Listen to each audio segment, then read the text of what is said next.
propose qu'on fasse une petite pause. Mm. On a des questions, des Apéro. petites questions, qui sont des questions peut-être plus de la vie de tous les jours au bureau, ou qui peuvent être posées par nos auditeurs et sur nos réseaux. Je propose, Bruno, que t'en pioches une et que tu la poses à Catherine. Ok, une main innocente, c'est ça? Une main innocente. J'espère bien. Ok, je pose à Catherine? Ouais. Ok. Peut-on encore faire des rencontres amoureuses au travail? Est-ce qu'on peut oser penser Alors, si t'enlèves une le relation encore, amoureuse au travail? est-ce que le encore, ah oui, encore. Oui, bien sûr. Bon, dans mon parcours, j'en ai vu, j'ai vu des gens qui se sont mariés, donc oui, on peut faire des rencontres au travail ou en école ou ailleurs. Ça impacte pas ton emploi, enfin ton poste. Imaginons que la relation déraille, ça se passe mal. Est-ce que ça peut avoir un impact? Est-ce qu'il faut éviter ces risques et limiter les risques et pas avoir ça, ou on se pose Non, pas de mais questions? profitez, vous posez pas de questions, vous savez pas, vivez quoi. Vivez. Après, ce que je vous conseillerais, c'est dans le cadre professionnel de rester pro et après vous rentrez à la maison, avec votre partenaire. Mais non, après c'est comme partout, il y a des histoires heureuses, des histoires moins heureuses. Il faut rester professionnel. Mais j'ai envie de te dire, c'est comme avec quelqu'un, tu n'auras pas d'aventure au boulot, mais si tu t'entends pas avec cette personne.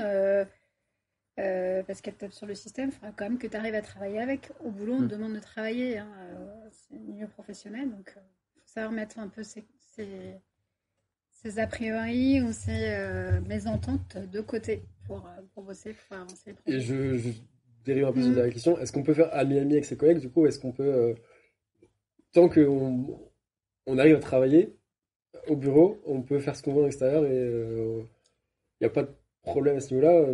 Ah, mais carrément. Enfin, moi, j'ai gardé plein de.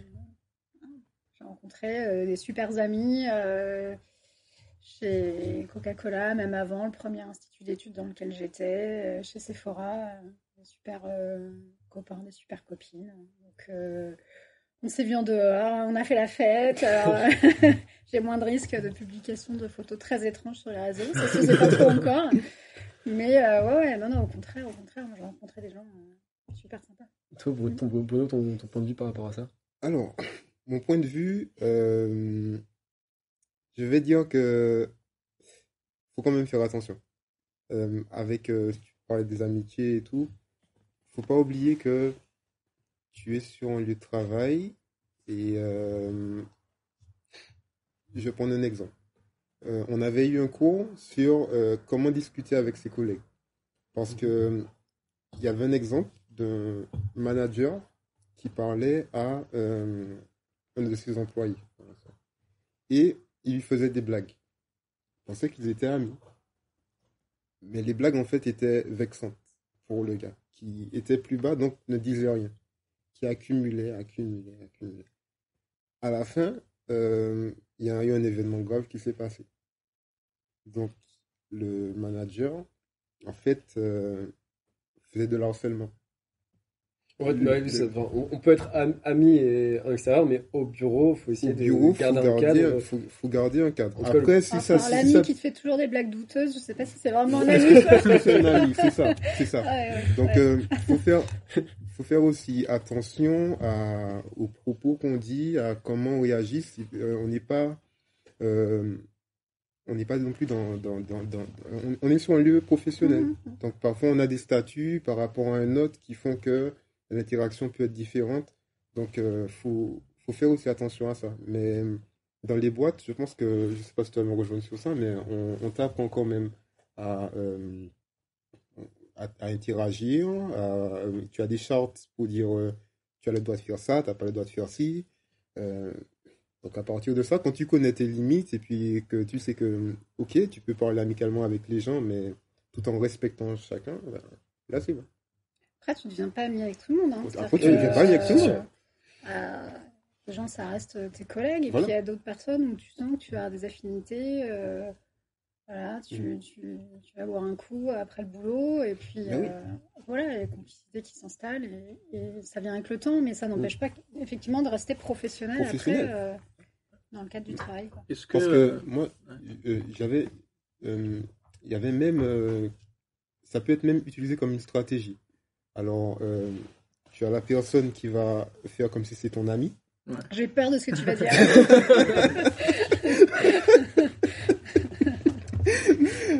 Je fais comme si je suis ton ami. Ouais. Comme ça, et je vois que tu as un caractère qui est plutôt docile. Comme ça, quand j'ai une tâche à te demander. C'est vrai. Voilà, c'est là, c'est un très peu léger quand même. Donc, tu vois, tu dois, surtout, on doit toujours penser qu'on est dans un milieu professionnel, on a des droits, on a une charte. Et si mon soi-disant ami vient me demander de faire 10 heures alors que c'est 8 heures, en fait, c'est pas vraiment mon ami. Et donc, tu vois, faut jamais oublier qu'on est dans un cadre professionnel. Donc, on peut avoir de l'amitié, mais professionnel là-bas. Je me demandais, est-ce que au boulot, il y a beaucoup plus de faux semblants et de fausses amitiés parce que je sais qu'en école, s'il y a des gens, des camarades de classe, si tu les aimes pas trop, tu vas les ignorer, vu que tu auras ton groupe, il aura son groupe. Est-ce qu'au boulot, du coup, c'est un peu plus mélangé et vous êtes un peu obligé d'inviter ceux que vous aimez pas trop, de faire copain avec ceux que vous aimez pas trop, juste pour garder une ambiance, une cohésion. Alors, encore une fois, dans le milieu professionnel, t'es pas là pour faire copain-copain, mais t'es là pour travailler en bonne intelligence, et du coup, pour moi, tu peux pas ignorer les gens. C'est-à-dire que chacun est censé travailler en cohésion pour faire avancer l'entreprise, et donc chacun a des bonnes idées, chacun a des choses à partager. Donc se fermer complètement à quelqu'un, je pense que ça peut te desservir.